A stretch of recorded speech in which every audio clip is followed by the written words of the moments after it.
Bismillahirrahmanirrahim. Bismillahirrahmanirrahim. La haula wala quwwata illa billah. Mabadu. Yang saya hormati Bapak Kepala Sekolah, yang saya hormati Bapak dan Ibu Guru beserta staf tata usaha SMA Kota Tegal. Langsung saja pada kesempatan hari ini saya diamanati oleh BPGP atau Biro Besar Guru Penggerak dalam hal ini untuk mensosialisasikan atau mendiseminasikan program dari sekolah penggerak. Untuk hari ini saya mengambil tema sesuai dengan yang disampaikan oleh pusat, yaitu tentang budaya positif di sekolah. Budaya positif, bukan budaya negatif ya. Baik Bapak dan Ibu Guru yang saya hormati, Bapak Kepala Sekolah yang saya hormati semuanya saja. Mohon maaf ini untuk jam Bapak dan Ibu Guru yang harusnya mengajar atau harusnya upacara. Hari ini kita sengaja untuk diberikan waktu oleh Bapak Kepala Sekolah untuk mendiseminasikan program sekolah penggerak. Jadi mohon maaf jika memang kegiatan ini sengaja kita laksanakan. Langsung saja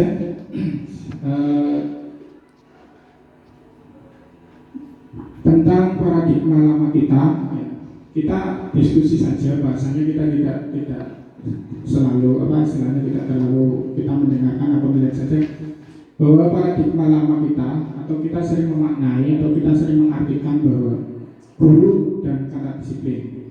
Guru itu adalah ini paradigma lama ya, atau pemikiran lama kita, bahwa guru atau pendidik itu adalah pengajar yang memberikan ilmu atau transfer ilmu kepada murid.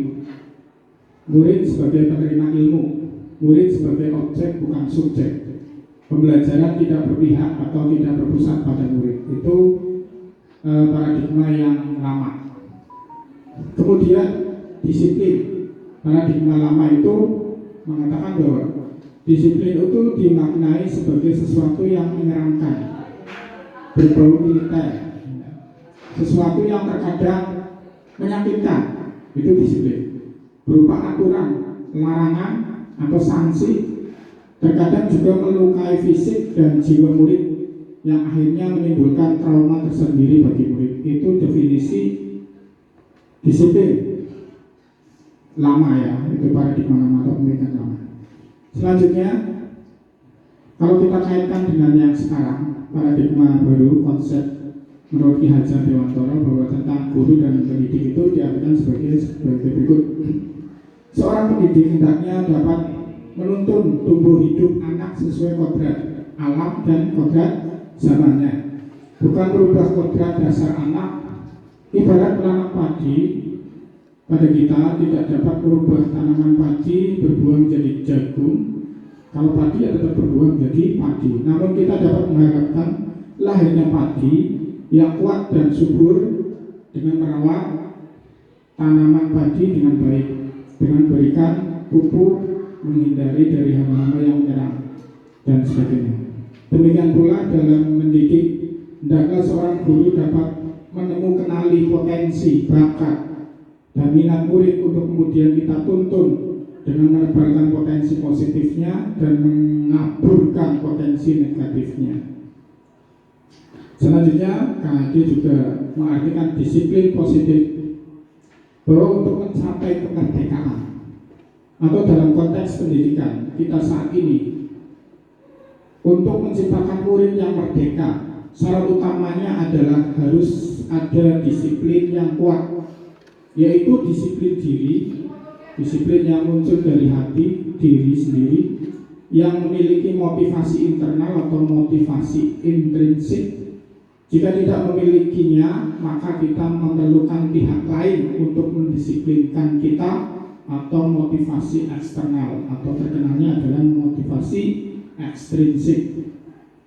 Seorang pakar Diana Gosen dalam bukunya Restructuring School Discipline 2001 menyatakan bahwa disiplin berarti belajar.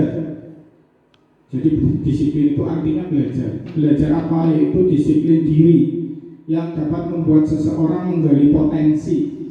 Menggali potensinya menuju pada sebuah tujuan mulia, sesuatu yang dihargai dan bermakna, mengontrol diri, menguasai diri. Itu beberapa hal terkait dengan paradigma disiplin versi lama dan disiplin versi baru, atau guru versi lama dan guru versi baru. Selanjutnya kami sampaikan juga bahwa nilai-nilai kebajikan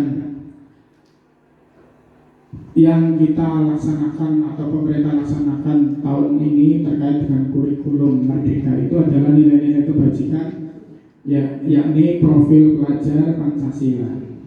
Seseorang yang memiliki disiplin diri akan menjadi orang yang bertanggung jawab terhadap apa yang dilakukannya, karena mendasarkan tindakannya pada nilai-nilai kebajikan universal.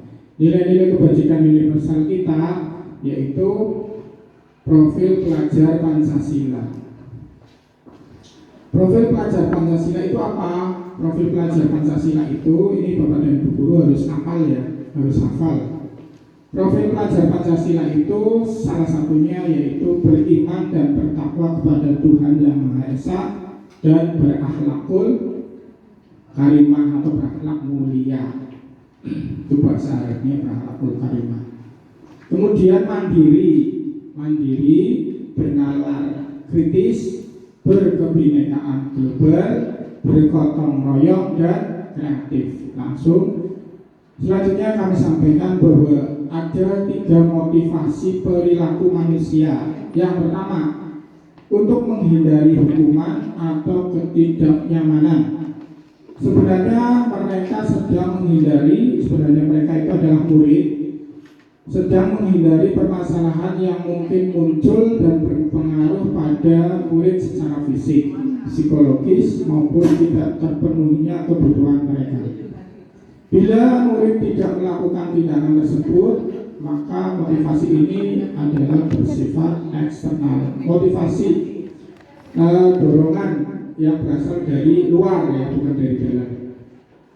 Itu untuk menghindari hukuman atau ketidaknyamanan. 3 motivasi perilaku. 1, menghindari hukuman atau ketidaknyamanan.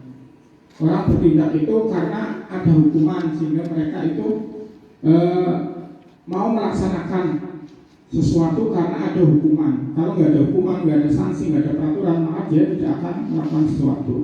Selanjutnya, untuk mendapatkan imbalan atau penghargaan. Jadi seseorang atau siswa atau kita ketika ingin melaksanakan sesuatu itu motivasinya karena imbalan, itu berarti motivasinya itu ada hanya di luar atau eksternal. Jadi mereka itu murid melakukan sebuah tindakan untuk mendapatkan pujian dari orang lain yang menurut mereka penting dan mereka letakkan dalam dunia berkualitas mereka. Mereka juga melakukan sesuatu untuk mendapatkan hadiah, pengakuan atau imbalan. Motivasi ini juga bersifat eksternal atau di luar hati manusia. Untuk menjadi orang yang merdeka, yang ketiga, untuk menjadi orang yang merdeka, ingin dan menghargai diri sendiri dengan nilai-nilai yang merdeka, yang mereka percayai. Ini yang harus kita laksanakan, motivasi yang ketiga ini, yaitu melakukan sesuatu karena nilai-nilai yang mereka yakini dan hargai. Dan mereka melakukannya karena mereka ingin menjadi orang yang melakukan nilai-nilai yang mereka yakini tersebut. Ini adalah motivasi yang akan membuat seseorang memiliki disiplin positif, karena motivasi perilakunya bersifat internal, bukan eksternal. Jadi motivasinya dari dalam. Selanjutnya kami sampaikan juga perbedaan antara hukuman, konsekuensi, dan restitusi. Hukuman, bahwa hukuman bersifat tidak terencana atau tiba-tiba. Anak atau murid tidak tahu apa-apa yang akan terjadi dan tidak dilibatkan. Hukuman bersifat satu arah dari pihak guru yang memberikan, dan murid hanya menerima suatu hukuman tanpa melalui suatu kesepakatan atau pengarahan dari pihak guru atau sosialisasi semacam ini. Kemudian konsekuensi itu adalah terencana atau sudah disepakati, sudah dibahas dan disetujui oleh murid dan guru. umumnya bentuk-bentuk konsekuensi dibuat oleh pihak guru atau sekolah dan murid sudah mengetahui sebelumnya konsekuensi yang akan diterima bila ada pelanggaran. Pada konsekuensi, murid tetap dibuat tidak nyaman untuk jangka waktu pendek. Selanjutnya, restitusi adalah proses menciptakan kondisi bagi murid untuk memperbaiki kesalahan mereka sehingga mereka bisa kembali pada kelompok mereka dengan karakter yang lebih kuat. Restitusi juga merupakan proses kolaboratif yang mengajarkan murid untuk mencari solusi untuk masalah mereka sendiri dan membantu murid berpikir tentang orang seperti apa yang mereka inginkan dan bagaimana mereka harus memperlakukan orang lain. Contoh kasus, ini Bapak dan Ibu Guru silakan perhatikan di layar tancap, layar depan. Ini contoh kasus, kita membedakan antara mana yang bentuk hukuman, mana yang bentuk konsekuensi. Ini mungkin pernah kita lakukan pada murid, atau mungkin kita dulu waktu jadi murid pernah dilakukan oleh gurunya seperti ini. Mencatat 100 kali di dalam buku kalimat, saya tidak akan terlambat lagi karena terlambat ke sekolah. Saya pernah melakukan murid seperti ini. Ini namanya kira-kira apa? Hukuman ya? Iya, hukuman. Kemudian lari mengelilingi lapangan basket 2 kali karena terlambat lagi sekolah. Ini juga kita sering melakukan sama murid. Ini namanya hukuman. Kemudian membersihkan tumpahan air di meja tulis karena tersenggol pada saat belajar. Misalkan anak sini ke Bu Ari ninggol dan Bu Ari tumplak. Nah, di sini namanya konsekuensi, maka dia harus mengganti.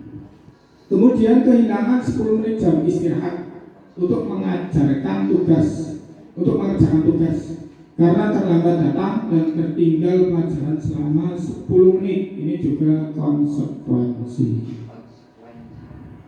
Selanjutnya, keyakinan kelas.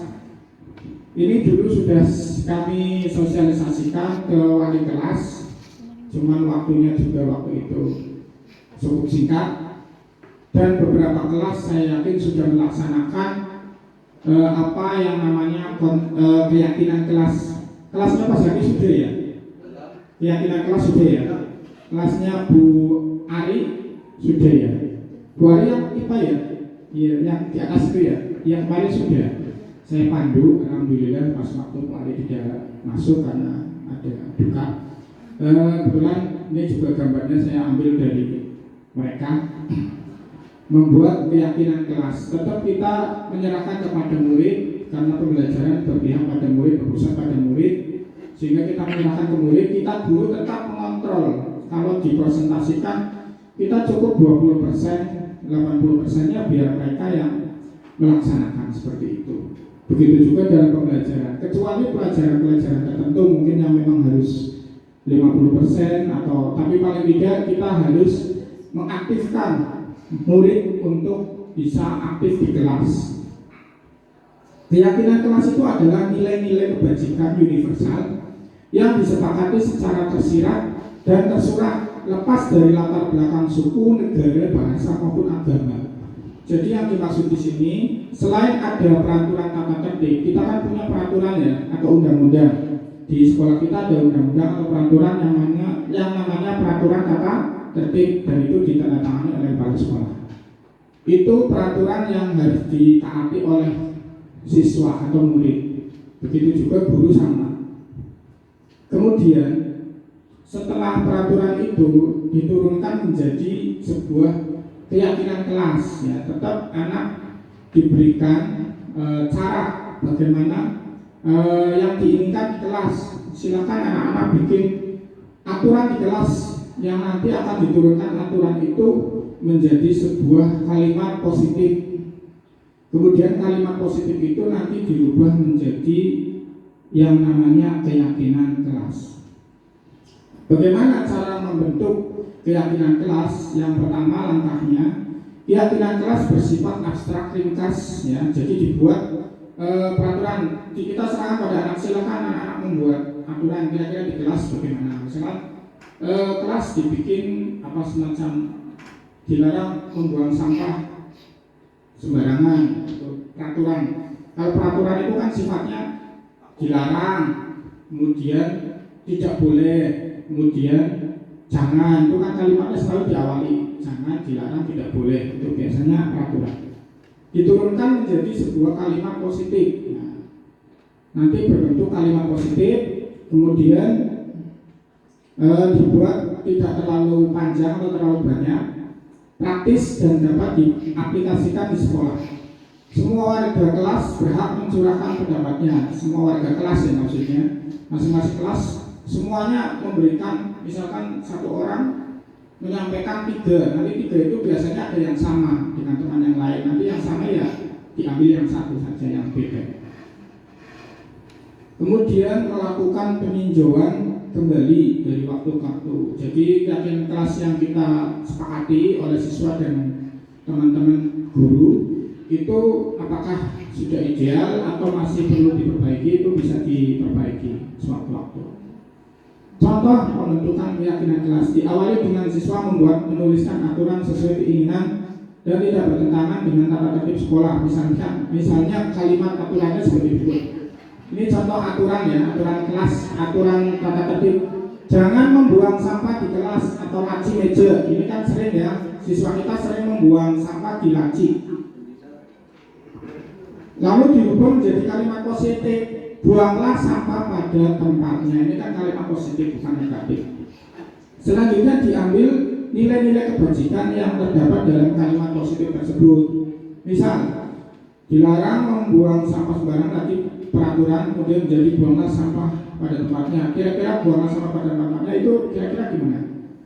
Itu kan berarti menjaga kebersihan. Ini nilai-nilai kebajikannya ada, yaitu menjaga kebersihan atau kebersihan sebagian daripada iman, bersih itu indah, bersih itu sehat, dan seterusnya. Silakan diambil salah satunya saja, jangan semuanya. Itu contoh membuat sebuah kalimat peraturan, kemudian jadikan kalimat positif, kemudian diambil nilai keyakinan yang ada. Kebutuhan selanjutnya itu cara membuat keyakinan kelas ya. Kira-kira nanti kalau nggak paham silahkan nanti ditanyakan.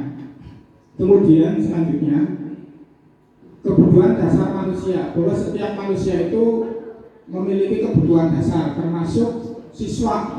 Kenapa siswa melakukan pelanggaran, melakukan kesalahan? Ada yang terlambat, ada yang ngobrol sendiri ketika dijelaskan, ketika kita sedang menjelaskan.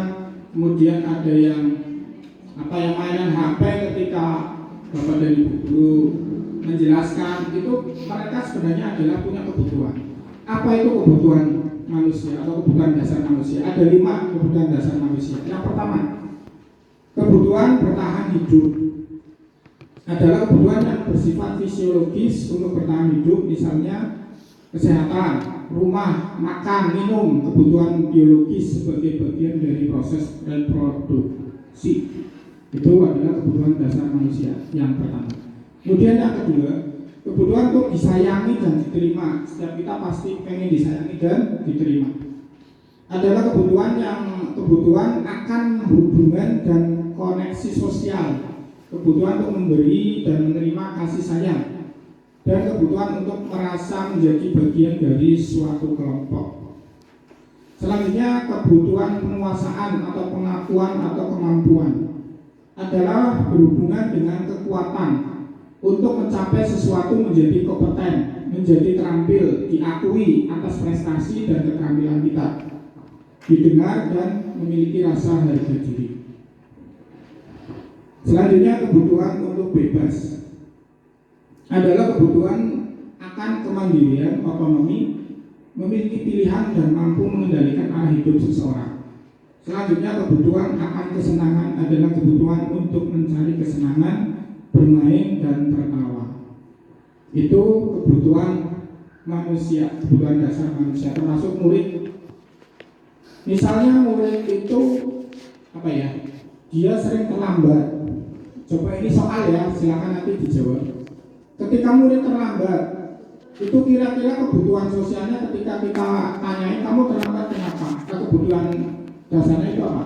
Ketika saya tanya kamu terlambat kenapa Mas? Saya bantu orang tua Pak, bekerja karena orang tua dagangan nasi goreng. Itu kira-kira kebutuhan dasarnya apa? Iya, ekonomi. Itu berarti kebutuhannya masuk kepada kebutuhan bertahan hidup. Kemudian ada kasus lagi, anak bertengkar, ada yang apa? Laporan ke kita. Kenapa kamu gelut bertengkar? Ini Pak, apa? Dia cari perhatian sama pacarnya saya Pak. Pacarnya saya mau direbut Pak. Misalnya seperti itu. Itu kira-kira kebutuhan apa? Atau dia mencari perhatian dengan cara biar pacarnya itu perhatian sama dia. Kebutuhan dari 5 kebutuhan itu masuk kebutuhan kasih sayang atau diterima, untuk disayangi ya. Tuh, biar diperhatikan, tapi kan intinya biar disayang atau diterima. Itu contoh kasus dan yang lainnya. Kemudian 5 posisi kontrol. Seorang pakar Diana Gosen dalam bukunya Restitusi Restructuring School Discipline 1998 mengungkapkan bahwa guru perlu meninjau kembali penerapan disiplin di dalam ruang-ruang kelas mereka selama ini. Apakah telah efektif, apakah berbesar memerdekakan dan memandirikan murid, bagaimana dan mengapa. Dr. William Glasser dan Gosen bersepakat menyimpulkan ada 5 posisi kontrol yang diterapkan seorang guru, orang tua ataupun atasan dalam melakukan kontrol. Kelima posisi kontrol tersebut adalah yang pertama penghukum, pembuat rasa bersalah, teman, pemantau, dan manajer. Ini 5 posisi kontrol ini bisa diterapkan di sekolah, bisa diterapkan di kantor, atau bisa diterapkan oleh kepala sekolah ketika mengontrol anak buahnya. 5 posisi kontrol yang pertama adalah penghukum. Seorang penghukum bisa menggunakan hukuman fisik maupun verbal. Orang-orang yang menjalankan posisi penghukum senantiasa mengatakan bahwa sekolah memerlukan sistem atau alat yang dapat lebih menekan murid lebih dalam lagi. Jadi kalimatnya biasanya kalau seorang penghukum itu kalimatnya begini. Ya, kamu jangan ya. Pokoknya kalimatnya kasar dengan tunjuk-tunjuk atau dengan bahasa yang sewu agak sedikit meninggi ya, sehingga posisi penghukum ini dampaknya itu sangat psikologis sekali, karena ini akan menjadikan murid itu memiliki sifat takut, kemudian pendendam. Ini yang parah itu pendendam. Parahnya lagi kalau pendendam itu biasanya kok gurunya dikerjani. Misalkan gurunya dikempesi, kamu tak baliknya tak kempesi, karena jengkel ya bahasanya. Penghukum ini sifat penghukum. Kemudian pembuat merasa bersalah. Pada posisi ini biasanya guru akan bersuara lebih lembut. Pembuat rasa bersalah akan menggunakan keheningan yang membuat orang lain merasa tidak nyaman, bersalah atau rendah diri. Ini biasanya mengkolerasikan ungkapan bahasanya kepada anak itu dengan dikorelasikan dengan peraturan sekolah atau dengan keyakinan-keyakinan kelas yang sudah dibuat. Misalkan ya dengan bahasa yang namanya posisi kontrol ini biar jelas. Posisi penghukum tadi udah ya. Kalau posisi penghukum tadi, kamu selalu saja sadar bersalah, patuhi aturan saya atau awas, kalimat-kalimat ancaman di posisi hukum. Kemudian pengenal rasa bersalah itu kalimatnya biasanya ibu sangat kecewa sekali dengan kamu, bapak sangat kecewa sekali dengan kamu. Berapa kali bapak harus memberitahu kamu, gimana coba kalau orang tua kamu tahu kamu berbuat begini. Itu kalimat-kalimat pembuat rasa bersalah.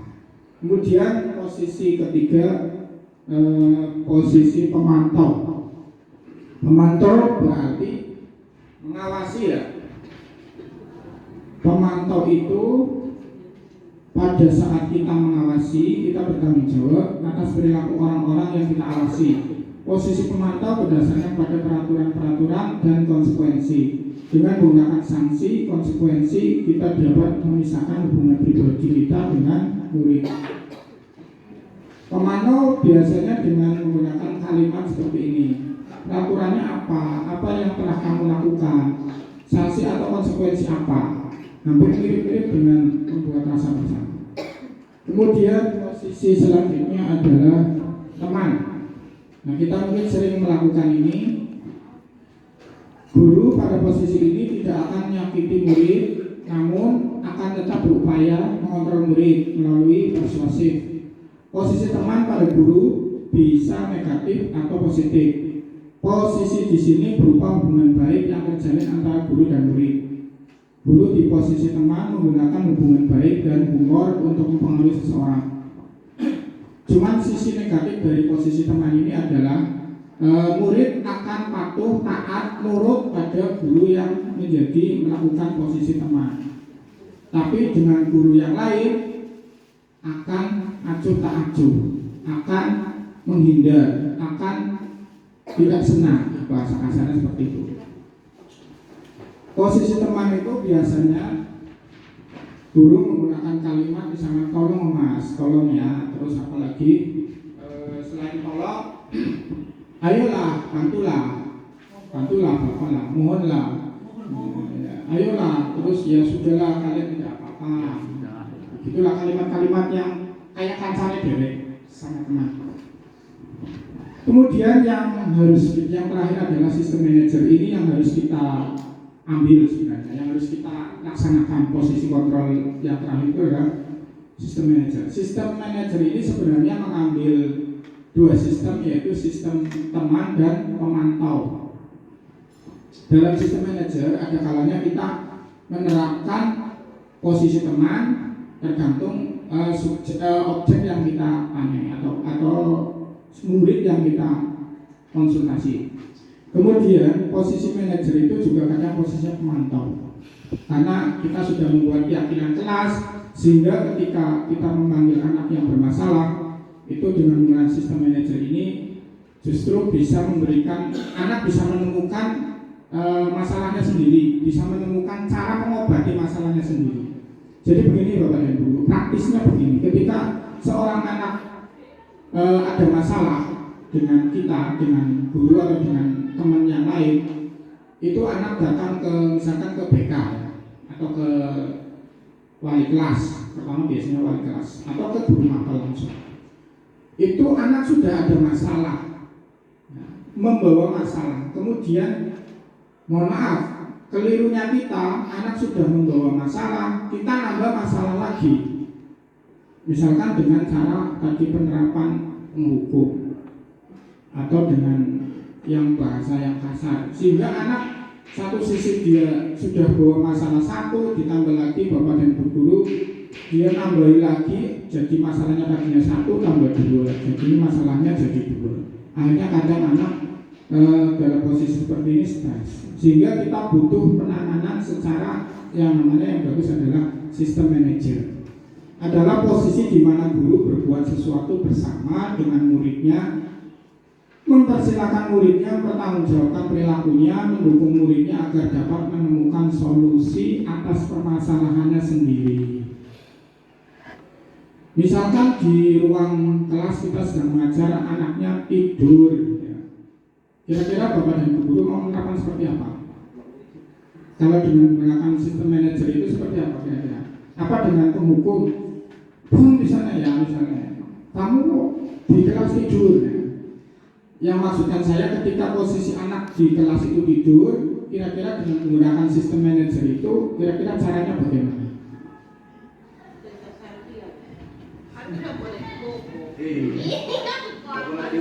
Iya. Jadi begini Bapak dan Ibu guru, bahasa seorang manajer, namanya juga manajer ya, itu bisa berupa kalimat-kalimat seperti ini. Apakah kamu meyakininya? Diambil dari keyakinan kelas yang sudah kita buat. Misalnya di keyakinan kelas itu ada bunyi mengganggu, apa bahasanya? menghargai orang lain, ya, menghargai orang lain. Keyakinan kelas tadi bentuknya dari peraturan kelas, kemudian diturunkan menjadi kalimat positif, diturunkan lagi menjadi sebuah keyakinan kelas. Keyakinan kelas itu diantaranya tadi menghargai orang lain. Kalau kira-kira anak tidur itu kan berarti dia tidak menghargai orang lain, tidak menghargai guru yang sedang mengajar. Maka ya anaknya dipanggil, kemudian didudukkan, diajak untuk semacam konsultasi atau diajak untuk diskusi yang sifatnya adalah biar anak itu secara intrinsik atau secara eksternal kebajikan universalnya atau hatinya itu tersentuh. Itu yang kita inginkan, nilai-nilai kebajikannya anak itu bisa tersentuh, kemudian dia bisa menyadari bukan dari unsur luar tapi dari dalamnya sendiri, dia menyadarkan diri sendiri, bukan atas paksaan dari luar yang kadang sering mengakibatkan anak kadang psikologinya kena. Itu sistem manajer. Selanjutnya untuk sistem manajer itu biasanya kita bikin, kalau matematika itu namanya segitiga restitusi, Bu Ari. Anak segitiga restitusi ya ada ya. Diana Gosen dalam bukunya Restitution Restructuring School Discipline telah merancang sebuah tahapan untuk memudahkan para guru dan orang tua dalam melakukan proses untuk menyiapkan anaknya untuk melakukan restitusi bernama segitiga restitusi. Caranya bagaimana? Segitiga restitusi terdiri dari ini langkah-langkahnya. Yang pertama, menstabilkan identitas. Yang kedua, validasi tindakan yang salah. Yang ketiga, menanyakan keyakinan kelasnya. Segitiga restitusi itu yang pertama, menstabilkan identitas. Bagian dasar dari segitiga restitusi itu bertujuan untuk mengubah identitas anak dari orang yang gagal karena melakukan kesalahan menjadi orang yang sukses. Anak yang melanggar peraturan karena sedang mencari perhatian adalah anak yang sedang mengalami kegagalan. Dia mencoba untuk memenuhi kebutuhan dasarnya namun ada benturan. Kalau kita mengkritik dia, maka kita akan tetap membuatnya dalam posisi gagal. Yang tadi saya sampaikan, anak sudah ada masalah, ditambah lagi masalah dari kita. Nah itu akhirnya mereka gagal. Tidak ada manusia, kalimatnya itu biasanya begini, tidak ada manusia yang sempurna. Saya juga pernah melakukan kesalahan seperti itu. Ini kalimat dari guru ya, dari kita ketika mendampingi murid yang kena masalah. Tidak ada manusia yang sempurna, saya juga pernah melakukan kesalahan seperti itu. Kita bisa menyelesaikan masalah ini dan seterusnya. Selanjutnya, validasi tindakan yang salah. Setiap tindakan itu pasti ada tujuannya ya, yaitu memenuhi kebutuhan dasar. Makanya dicari kebutuhan dasarnya itu apa? Misalkan kasih sayang, misalkan anak yang kena apa ya istilahnya, dari rumahnya orang tuanya sudah broken home ya istilahnya, sudah broken home, akhirnya anaknya juga kasih sayangnya kurang. Kira-kira dicari kebutuhan dasarnya apa? Berarti kebutuhan dasarnya kasih sayang. Kasih sayang itu bisa kita ambil alih karena orang tuanya tidak memberikan kebutuhan dasar kasih sayang, maka kebutuhan dasar kasih sayang itu bisa diambil alih oleh wali kelas sebagai orang tua kedua. Kebutuhan dasar apa yang berdasar sebuah tindakan, kita akan bisa menemukan cara-cara paling efektif untuk memenuhi kebutuhan tersebut. Kita mungkin tidak suka sikap seseorang anak yang terus-menerus merengek. Tapi bila sikap itu mendapat perhatian kita, maka itu telah memenuhi kebutuhan anak tersebut. Kita sudah memenuhi kebutuhan anak tersebut. Kalimat yang kita sampaikan ke anak itu seperti ini. Padahal kamu bisa melakukan yang lebih buruk dari ini ya nak. Misalnya dia sudah melakukan sesuatu kesalahan, tapi kesalahan itu ada yang lebih buruk lagi dari apa yang dia lakukan. Jadi kalimatnya padahal kamu bisa melakukan yang lebih kejam, lebih buruk, lebih sadis dari peristiwa ini misalnya. Kamu pasti punya alasan, pasti dia punya alasan melakukan itu. Coba dicari alasannya apa. Itu nanti ketemu apa? Rumus matematikanya yaitu kebutuhan dasar. Kamu pasti punya alasan mengapa melakukan hal itu.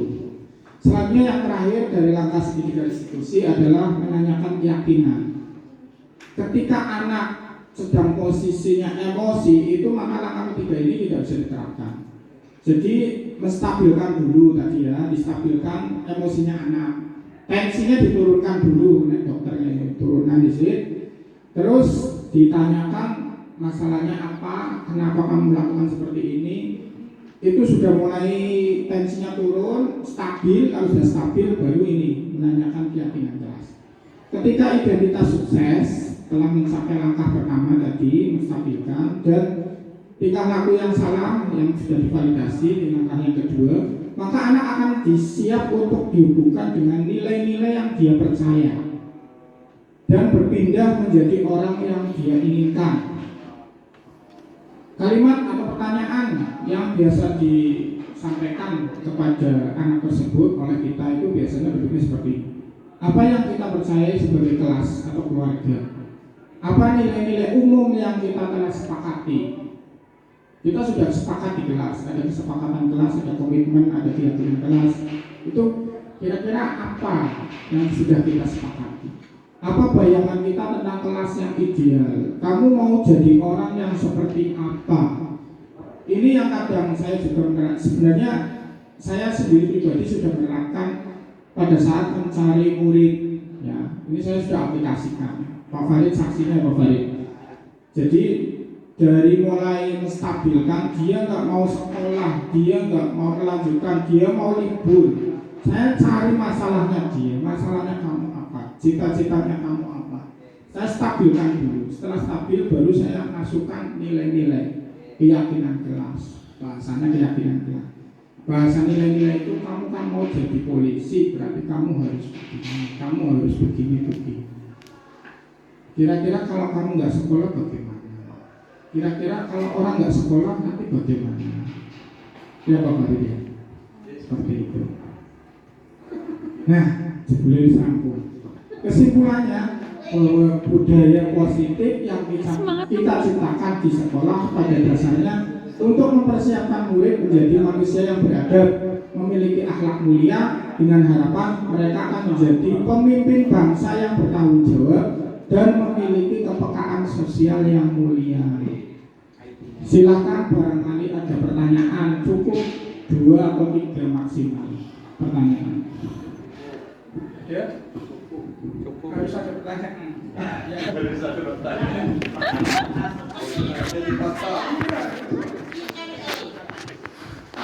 Baik, terima kasih. Assalamualaikum warahmatullahi wabarakatuh. Tadi sudah disampaikan berkaitan dengan hukuman dan sebagainya. Terutama kita sering menemukan Pak, terutama di kelas ada beberapa, misalnya ada 5 anak ya, pada saat istirahat, tetapi begitu istirahat itu selesai, anak belum masuk sampai 1 jam pelajaran maksudnya. Nah, terutama kan kita harus memberikan suatu hukuman. Tetapi kalau hukuman atau yang tadi disampaikan oleh jenengan tadi, terutama adalah dengan pendekatan. Nah, sedangkan anak sekarang kalau dengan melakukan pendekatan itu kurang maksimal, sehingga yang sering saya lakukan itu pertama saya panggil ya, lalu anak itu saya tegur, kenapa terlambat? Padahal istirahat hanya 15 menit untuk makan minum kan cukup, kenapa sampai 1 jam pelajaran? Nah, kalau seperti ini terus, kamu sebaiknya tidak usah ikut pelajaran Pak Guru.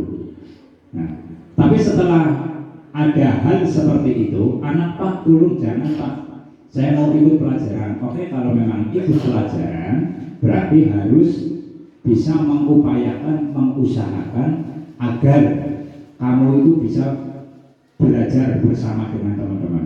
Nah, apakah hal seperti itu diperbolehkan, terutama untuk kurikulum merdeka ini, karena dengan tujuan adalah agar anak itu bisa memiliki kedisiplinan. Nah, terutama kedisiplinan yang ada di dalam kelas itu yang pertama.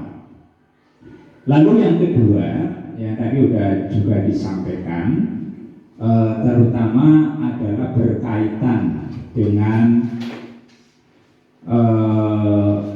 apa ya tadi ya, lupa ya. Ya itu aja dulu lah Pak. Lalu Pak. Dulu terima kasih. Assalamualaikum warahmatullahi wabarakatuh. Terima kasih. Langsung saya jawab ya. Ya ini sebenarnya topiknya sangat asik sekali kalau kita ikuti ya. Terima kasih Pak Jen. Ya saya juga pas waktu Pak Jen memanggil 5 anak, saya juga di sini Pak Jen. Saya juga diam-diam mengamati Pak Jen. Jadi apa yang dilakukan Pak Jen itu sebenarnya sudah menerapkan apa yang namanya posisi kontrol tadi ya, 5 posisi kontrol. Yang pertama nih ya Pak Jen ya. Ini teorinya, jadi Pak Jen itu sudah menerapkan satu penghukum, ya, kemudian merasa bersalah. Pemantau belum, karena tidak mengkaitkan dengan sanksi atau peraturan. Kemudian manajer, Pak Jenengan juga sudah melaksanakan sistem manajer. Karena ketika si anak posisinya sudah apa ya, dia memang sudah keterlaluan, dia tidak termotivasi dari dalam.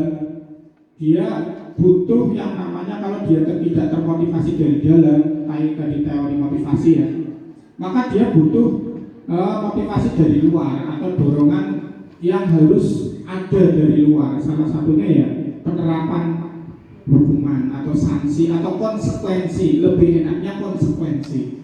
Maka saya menghimbau, silakan Bapak dan Bu Guru juga boleh membuat semacam keyakinan kelas atau keyakinan guru mapel masing-masing, tapi idealnya setiap kelas itu ada yang namanya keyakinan kelas yang dibuat oleh, nanti dikontrol oleh wali kelas.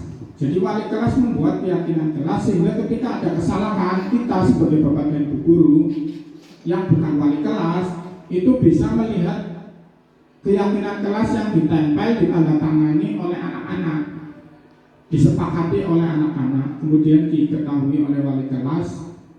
Itu kita bisa melihat keyakinan kelas yang ada. Misalkan tadi ke peristiwanya Pak Jen ya, anak tidak masuk 5 orang, mana terlaluan banget selama 1 jam Pak Jen.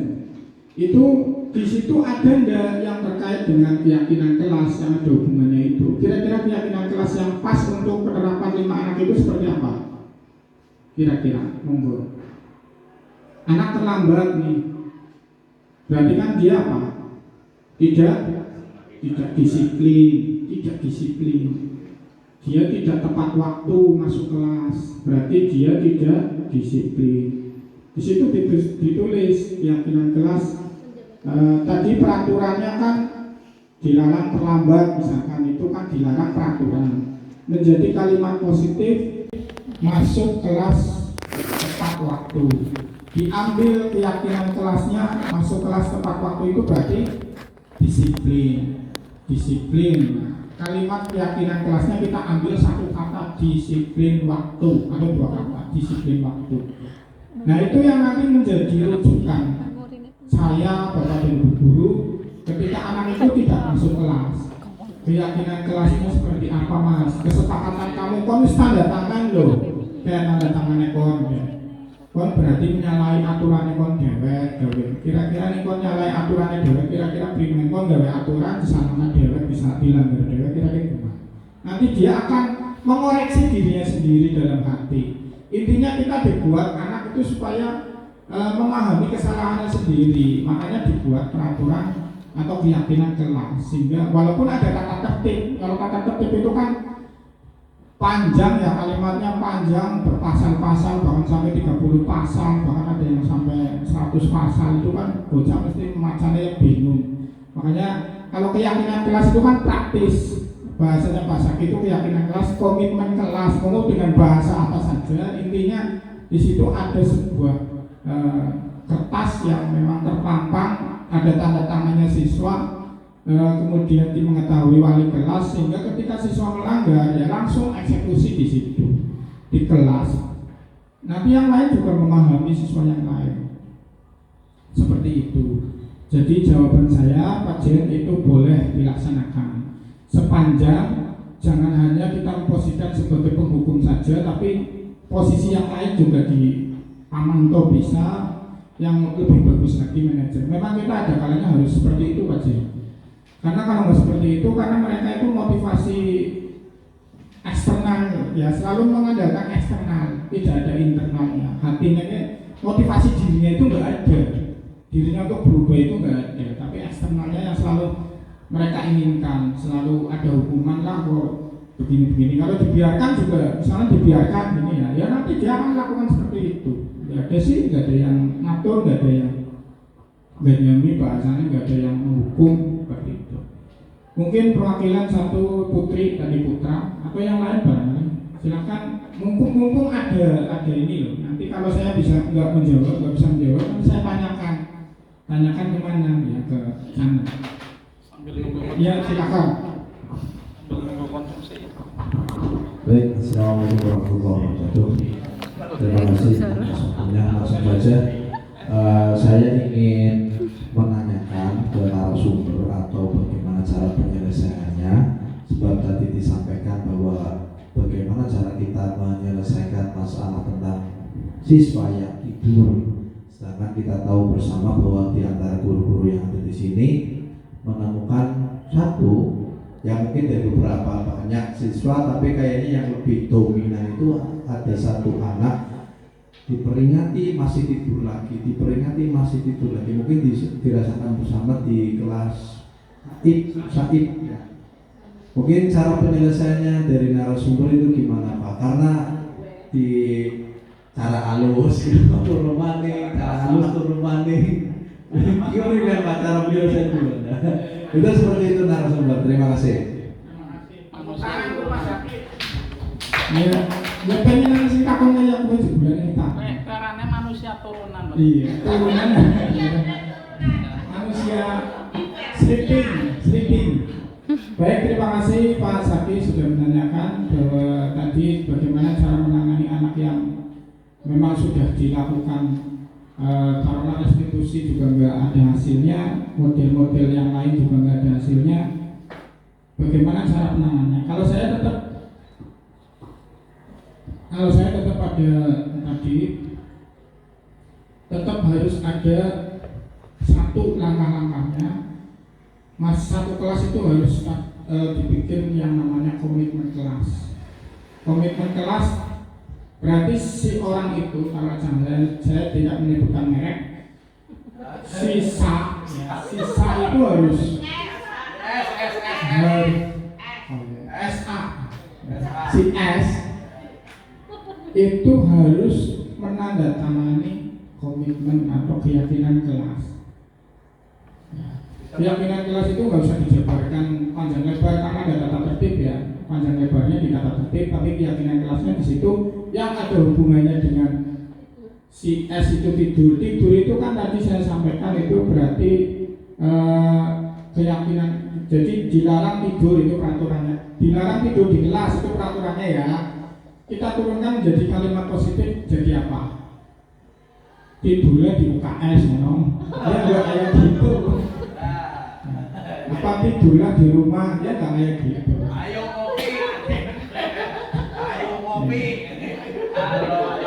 Kira-kira apa? Kalau ngantuk ya cuci muka. Mending tidur daripada bolos. Ya kalimatnya tadi kalimat peraturannya dilarang tidur di kelas. Tidur di luar boleh. Ya iya. Nggak kalimat positifnya apa ya? Yang pas. Boleh. Iya boleh fokuslah pada saat pelajaran itu masuk fokus. Tidur itu berarti kan melanggar apa? Keyakinan kelasnya apa? Yang diambil dari kata-kata gimana? Nah itu kan tidak menghargai, berarti hargailah itu sopan ya, kesopanan ya, sopan santun, sopan dalam perilaku, bersikap sopan dalam berperilaku, sopan santun gitu. Berarti kalau dia tidur kan dia tidak sopan, ada gurunya lah ingat saja dia tidur. Nah maka dia harus, kalau keyakinan sudah jadi keyakinannya sudah terbentuk, kemudian dia dipanggil oleh wali kelas, namanya wali kelas dulu ya. Atau kalau pada saat guru mapel dulu, setelah guru mapel kira-kira tidak bisa menangani, baru diserahkan wali kelas. Wali kelas nggak bisa menangani, baru BK nggak bisa menangani, baru bareng siswa. Seperti itu kan, langkahnya seperti itu. Jadi penanganan dulu secara restitusi tadi ya. Kamu kenapa ketika ditanya, misalkan saya bantuin orang tua, nah nanti kalau perlu manggil orang tua, silakan hubungan dengan mereka, panggil orang tua, sehingga sama-sama mengontrol, bukan hanya kita sebagai guru mengontrol anaknya orang tua, tapi kita juga harus minta kerjasama dengan orang tua untuk saling mengontrol, mengingatkan paling tidak. Orang tuanya dipanggil, kasusnya cuma tidur-tiduran, tapi kan keterusan. Berarti orang tuanya harus dipanggil, Bu ini begini, anaknya juga bisa lihat turunan bayi sih dari Pak Mas Hedi, turunan bayi ngapa? Oh iya Pak begini, aku dodolan nasi goreng, terus anaknya nyomba, terus sampai jam 1 bengi. Nah nanti kan solusinya, ya gini aja Bu, dia kan sekolah, nanti kan berangkatnya juga terlambat, terus tidur di kelas. Ya panjenengan tolong kasih toleransi lah, jangan sampai bermalam-malam. Nanti kan orang tuanya, nanti kalau begini-begini terus gimana Bu? Kira-kira begini, orang tuanya direstitusi bila perlu ya. Pak, kalau kondisinya seperti anak pondok, Ya itu sama, intinya sama. Anak pondok itu kan punya apa ya istilahnya, ada pengurusnya, ada, kita kerjasama dengan pengurusnya, kita kerjasama dengan pengasuhnya, kira-kira nanti biar anaknya nggak terlambat, cuma bisa anaknya nggak tidur terlalu malam, berarti kan kontrol tidurnya dia sampai jam berapa. Itu kalau pondoknya memang di sini, kalau di luar kan kita nggak tahu. Ya kita tetap kerjasama dengan pihak yang bertanggung jawab. Situ siapa yang membawa, istilahnya yang bertanggung jawab atas dirinya anak itu, di rumah itu siapa, di pondok itu siapa, di asrama itu siapa. Kita kerjasama dengan mereka. Mungkin itu jawabannya dari saya, karena waktunya sudah habis, kurang dan lebihnya mohon maaf. Gimana? Oh iya, silakan akhiri. Nambah. Kalian ada anak singkat. Terima kasih Pak Abed. Tapi kalau saya simak presentasi dari Pak Abed itu berkaitan dengan masalah kedisiplinan siswa. Apakah itu hanya berlaku untuk siswa saja atau untuk guru juga? Kalau tadi disinggung bahwa ketika siswa itu tidak disiplin, maka akan mendapatkan sanksi atau dengan bahasa punishment. Nah sekarang bagaimana ketika siswa itu bisa menerapkan kedisiplinan terhadap aturan-aturan sekolah? Apakah juga ada konsekuensi gitu? Artinya mendapatkan reward gitu. Nah ini kan juga merupakan satu keseimbangan. Bukan hanya sebagai guru memberikan sanksi terhadap siswa, tapi juga guru bisa memberikan reward terhadap siswa ketika mereka bisa mengikuti apa yang diharapkan oleh guru tersebut. Saya kira itu Pak, terima kasih. Ya, terima kasih Pak Mas Hedi atas pertanyaannya. Ini ada hubungannya dengan teori 3 motivasi perilaku manusia, yaitu ketika murid itu sudah disiplin, sudah melaksanakan, bahkan dia di setiap harinya nggak pernah alpa ya. Apakah perlu kita kasih reward secara intrinsik, secara sifat? Dia sudah, motivasi dari dalamnya itu sudah muncul, sudah motivasi dirinya itu sudah ada, sehingga dia tidak terlambat, dia tidak bolos, dia tidak pernah melakukan sesuatu yang merugikan dirinya sendiri dan orang lain. Motivasi dari dalamnya itu sudah sesuai apa yang diinginkan oleh tujuan pendidikan. Terus kita mau sebagai guru mau bagaimana? Apakah kita bisa mengasih reward tujuan reward atau penghargaan itu sendiri sebenarnya untuk memancing kesadaran anak itu untuk bisa motivasi dirinya itu muncul. Tapi ketika motivasi dirinya tidak muncul, maka butuh yang namanya motivasi dari luar yang sifatnya tadi berupa sanksi, hukuman dan sebagainya. Tapi penerapan memberikan imbalan atau hadiah itu baik apa boleh? Menurut pendapat saya pribadi, pemberian hadiah boleh, Pak. Kalau memang dia memang sudah baik, sudah sesuai dengan yang diinginkan, keyakinan kelasnya juga tidak dilanggar, apa salahnya kita memberikan hadiah atau reward sekedar misalkan satu pak buku ya? Tujuannya untuk memancing siswa yang lain yang motivasi dirinya atau dari dalam dirinya belum muncul, maka butuh yang namanya motivasi dari luar. Oh, kasih si W, misalkan si W kok mangkat terus sama alpane, pelajaran lebih terus, oleh hadiah sih gurune, buat dia apa pokoknya judulnya hadiah. Aku kan kayak kah? Aku kan kayak intinya kan kayak gitu ya. Untuk memancing motivasi dari dalam orang lain, maksudnya orang lain biar termotivasi untuk meniru apa yang dilakukan. Ya seperti. Tapi sebenarnya itu baik, tapi ada yang lebih baik lagi adalah memberikan supaya memang benar-benar anak itu termotivasi dari dalam itu bukan karena iming-iming hadiah atau karena hukuman, bukan, tapi dia kan benar-benar melaksanakan sesuatu itu karena memang dorongan mereka ingin dan menghargai dirinya sendiri dengan nilai-nilai yang mereka percaya, mereka yakin itu baik, positif. Itu tujuannya sebenarnya. Tapi yang dilakukan oleh Pak Mas itu kalau memang pernah melakukan seperti itu juga baik. Karena anak-anak kita kalau dilihat dari latar belakangnya juga butuh pancingan-pancingan seperti itu. Dan itu hanya untuk murid atau untuk guru juga.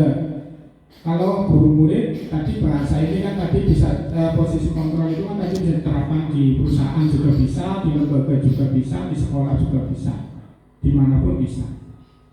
Dengan bahasa yang intinya sama. Untuk yang masalah dengan guru saya bukan berwenang untuk menjawab, tapi saya ini dalam artian untuk murid kita yang supaya murid kita itu bisa menjadi orang yang tadi yang di kesimpulan tadi supaya bisa menciptakan sekolahnya pada dasarnya untuk mempersiapkan murid menjadi manusia yang beradab, anak yang beradab, memiliki akhlak mulia, harapan mereka menjadi pemimpin bangsa antara 5 sampai 10 tahun yang akan datang. Kita bisa melihat mereka, oh iya dunia tak pulang aku saya dari DPR. DPR saya mending ya bisa misalkan bangun orang korupsi ya harus apik berarti kemudian aku memang nilai kebajikan universalnya sudah berhasil. Kadang juga anak ada yang Pak aku kemudian kita apa ya saya harus apik Pak, oh ya berarti kemudian penanaman nilai-nilai kebajikannya atau nilai akhlak kekarinannya sudah berhasil. Mungkin begitu Bapak Sadi bisa diterima ya. Ya terima kasih atas segala pertanyaan-pertanyaannya. Kalau nanti misalkan butuh penanganan atau ada pertanyaan lagi bisa di WhatsApp Japri pribadi nanti saya jawab. Itu saja, kurang dan lebihnya mohon maaf. Saya akhiri pamit Pak Salim mau menyampaikan. Cukup ya, kurang dan lebihnya mohon maaf. Wabillahi muwaffiq ila aqwamit. Wassalamualaikum warahmatullahi wabarakatuh. Assalamualaikum warahmatullahi wabarakatuh. Saya akan menyampaikan diseminasi budaya positif di lingkungan sekolah yang tadi dipaparkan oleh Bapak Habib Mutakin SPB.